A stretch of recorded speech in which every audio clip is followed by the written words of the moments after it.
শ্রেণীর আমার গণিত বইয়ের ৬১ পৃষ্ঠায় ৩-এর দাগের অঙ্কটা করছি। দেখো, এবছরে নন্দলাল প্রাথমিক বিদ্যালয়ে ২৭১৮টি পেন্সিল কেনা হলো।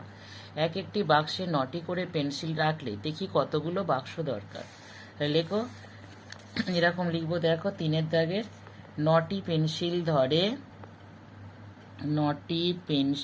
ধরে একটি বাক্সে ২৭১৮টি পেন্সিল ধরে ২৭১৮ ভাজিতক ৯।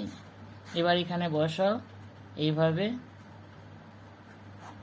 ৯ দিয়ে ভাগ করো। ২৭১৮, ২৭ ৩ ৯ ২৭, ১ নামলো, ছোট হচ্ছে, ৮ নামো, শূন্য খাইয়ে, ৯ ২ 18, ৩০২টি। তাহলে উত্তর লিখবে যে কতগুলো বাক্স দরকার। এক একটি বাক্সে ৯টি পেন্সিল রাখলে ৩০২টি বাক্স দরকার।